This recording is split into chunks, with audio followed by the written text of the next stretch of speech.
ओम नमः चंडिकाय। जय माता दी दोस्तों। नवरात्रि के तीसरे दिन माता रानी की तीसरे स्वरूप माँ चंद्रघंटा की पूजा अर्चना की जाती है।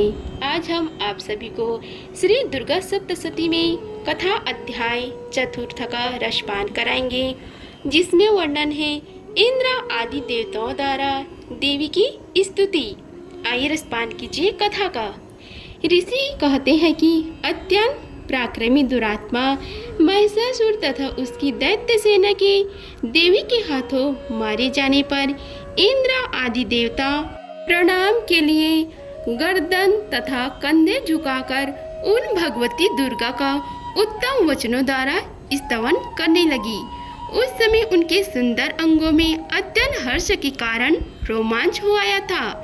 देवता बोले, संपूर्ण देवताओं की शक्ति का समुदाय ही जिनका स्वरूप है तथा जिन देवी ने अपनी शक्ति से संपूर्ण जगत को व्याप्त कर रखा है, समस्त देवताओं और महर्षियों की पूजने उन जगदम्बा को हम भक्ति पूर्वक नमस्कार करते हैं। वे हम लोगों का कल्याण करें। जिनके अनुपम प्रभाव और बल का वर्णन करने में भगवान शेषनाग, ब्रह्म जी तथा महादेव जी भी सामर्थ्य नहीं है, वे भगवती चंडिका संपूर्ण जगत का पालन एवं अशुभ भय का नाश करने का विचार करें, जो पूर्ण आत्माओं की घरों में स्वयं ही लक्ष्मी रूप से, पापियों के यहाँ दरिद्रता रूप से, शुद्ध अंतःकरण वाले पुरुष के हृदय में बुद्धि रूप से, तत्पुरुषों में श्रद्धा रूप से तथा कुलीन मनुष्य में लज्जा रूप से निवास करती है, उन आप भगवती दुर्गा को हम नमस्कार करते हैं। हे देवी, आप संपूर्ण विश्व का पालन कीजिए। हे देवी, आपके इस अचिंत रूप का असुरों का नाश करने वाली भारी पराक्रम का तथा समस्त देवताओं और दैत्यों की समक्ष युद्ध में प्रकट किए हुए आपके अद्भुत चरित्रों का हम किस प्रकार वर्णन करें। आप संपूर्ण जगत की उत्पत्ति के कारण हैं। आप में सत्वगुण, रजोगुण और तमोगुण, ये तीनों गुण मौजूद है तो भी दोषों के साथ आपका संसर्ग नहीं जान पड़ता। हे भगवान विष्णु और महादेव जी आदि देवता भी आपका पार नहीं पाते। आप ही सबका आश्रय हैं। यह समस्त जगत आपका अंशभूत है, क्योंकि आप सबकी आदिभूत अव्यक्तता परा प्रकृति है। हे देवी, संपूर्ण यज्ञ में जिसके उच्चारण से जब देवता तृप्त लाभ करते हैं, वह स्वाहा आप ही है। इसके अतिरिक्त आप पितरों की भी तृप्ति का कारण है। अतएव सब लोग आपको स्वतः भी कहते हैं। हे देवी, जो मोक्ष की प्राप्ति का साधन है, अचिंत्य महाव्रत स्वरूपा है, समस्त दोषों से रहित जितेंद्रिय तत्वों को ही सार वस्तु मानने वाले तथा मोक्ष की अभिलाषा रखने वाले मुनिजन जिसका अभ्यास करते हैं, वह भगवती परविद्या आप ही हैं। आप शब्द स्वरूपा हैं। अत्यंत निर्मल ऋग्वेद, यजुर्वेद तथा उद्गीत के मनोहर पदों के पाठ से युक्त सामवेद का भी आधार आप ही हैं। आप देवी त्रयी, तीनों वेद और भगवती छवों ऐश्वर्य से युक्त हैं। इस विश्व की उत्पत्ति एवं पालन के लिए आप ही वार्ता, खेती एवं आजीविका के रूप में प्रकट हुई है। आप संपूर्ण जगत की घोर पीड़ा का राज करने वाली है। हे देवी, जिस समस्त शास्त्रों के सार का ज्ञान होता है, वह मेधा शक्ति आप ही है। दुर्गम भव सागर से पार उतारने वाली नौका रूप दुर्गा देवी आप ही हैं। आपकी कहीं भी आसक्ति नहीं है। कैटभ भग के शत्रु भगवान विष्णु की वक्ष स्थल में एकमात्र निवास करने वाली हे भगवती लक्ष्मी तथा भगवान चंद्रशेखर द्वारा सम्मानित गौरी देवी भी आप ही हैं। आपका मुख मंद मुस्कान से सुशोभित निर्मल पूर्ण चंद्रमा के बिंब का अनुकरण करने वाला और उत्तम सुवर्ण की मनोहर कांति से कामनीय है, तो भी उसे देखकर महिषासुर को क्रोध हुआ और सहसा उसने उस पर प्रहार कर दिया। यह बड़े आश्चर्य की बात है। हे देवी, वही मुख जब क्रोध से युक्त होने पर उदय काल के चंद्रमा की भांति लाल और तनी हुई भयों के कारण विकराल हो उठा, तब उसे देखकर जो महिषासुर के प्राण तुरंत नहीं निकल गए, यह उससे भी बढ़कर आश्चर्य की बात है, क्योंकि क्रोध में भरे हुए यमराज को देखकर भला कौन जीवित रह सकता है। हे देवी, आप प्रसन्न हो। परमात्मा स्वरूपा आपके प्रसन्न होने पर जगत का अभय उदय होता है और क्रोध में भर जाने पर आप तत्काल ही कितने कुलों का सर्वनाश कर डालती हैं। यह बात अभी अनुभव में आई है, क्योंकि महिषासुर की यह विशाल सेना क्षण भर में आपके कोप से नष्ट हो गई है। सदा अभय दया प्रदान करने वाली आप जिन पर प्रसन्न रहती है, वे ही देश में सम्मानित हैं। उन्हीं को धन और यश की प्राप्ति होती है। उन्हीं का धर्म कभी शिथिल नहीं होता तथा वे ही अपने हष्ट पुष्ट स्त्री, पुत्र और भृत्यों के साथ धन्य माने जाते हैं। हे देवी, आपकी ही कृपा से पूर्ण आत्मा पुरुष प्रतिदिन अत्यंत श्रद्धा पूर्वक सदा सब प्रकार के धर्म अनुकूल कर्म करता है और उसके प्रभाव से स्वर्ग लोक में जाता है। इसलिए आप तीनों लोकों में निश्चय ही मनवांछित फल देने वाली है। हे माँ दुर्गे, आप स्मरण करने पर सब प्राणियों को भय हर लेती हैं और स्वस्थ पुरुषों द्वारा चिंतन करने पर उन्हें परम कल्याणमयी बुद्धि प्रदान करती हैं। दुख, दरिद्रता और भय हरने वाली हे देवी, आपके सिवा दूसरा कौन है जिसका चीज सबका उपकार करने के लिए सदा ही दयाद्र रहता हो।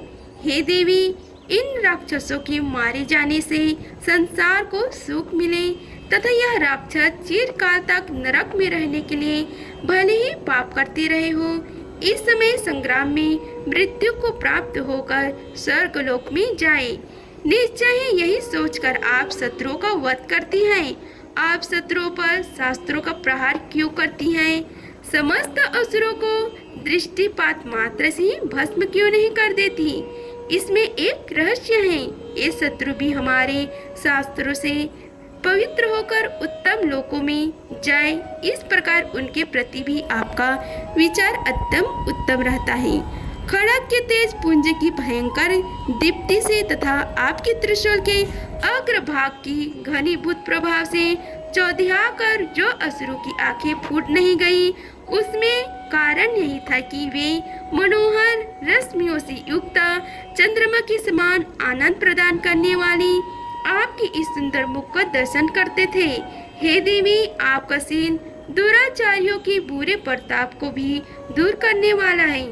साथ ही यह रूप ऐसा है जो कभी चिंतन में भी नहीं रह सकता और जिसकी कभी दूसरों से तुलना भी नहीं हो सकती, तथा आपका बल और पराक्रम तो उन दैत्यों को भी नाश कराने वाला है जो कभी देवताओं के पराक्रम को भी नष्ट कर चुके थे।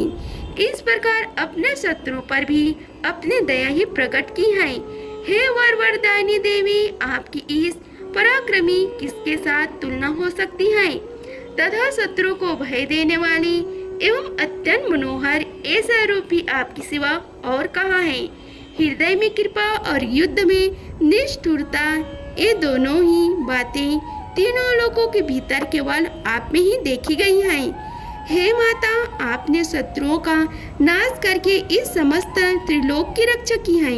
उन शत्रुओं को भी युद्ध भूमि में मारकर स्वर्ग लोक में पहुंचाया है तथा उन मत दैत्यों से प्राप्त होने वाली हम लोगों के भय को भी दूर कर दिया है। आपको हमारा नमस्कार है। हे देवी, आप शूल से हमारी रक्षा करें।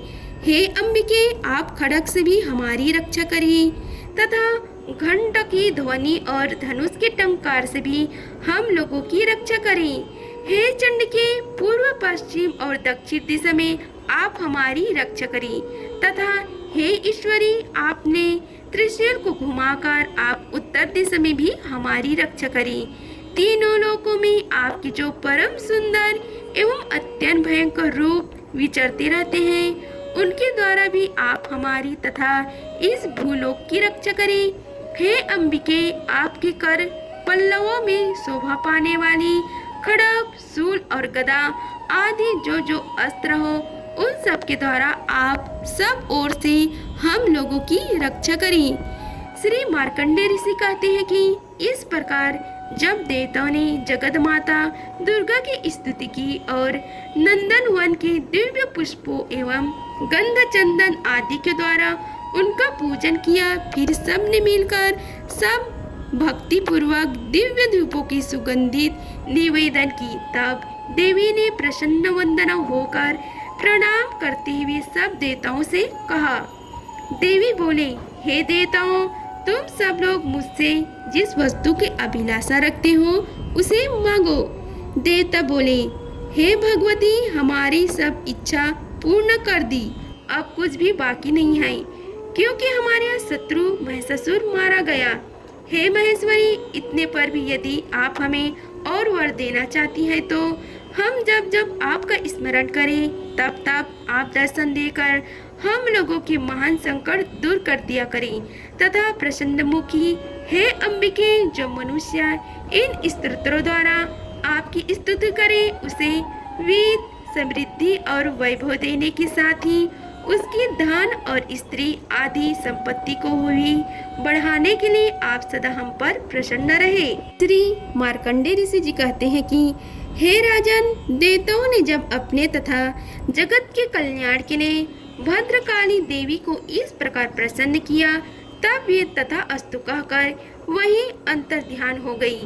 भूपाल, इस प्रकार पूर्व काल में तीनों लोगों को हित चाहने वाली देवी जिस प्रकार देवताओं के शरीर से प्रकट हुई थी, वह सब कथा मैंने कह सुनाया। अब पुनः देवताओं को उपकार कराने वाली वे देवी दुष्ट दैत्यों तथा शुंभ निशुंभ का वध करने एवं सब लोगों की रक्षा करने के लिए गौरी देवी की शरीर से जिस प्रकार प्रकट हुई थी, वह सब प्रसंग मेरे मुख से सुनो, मैं उसका तुमसे यथावत वर्णन करता हूँ।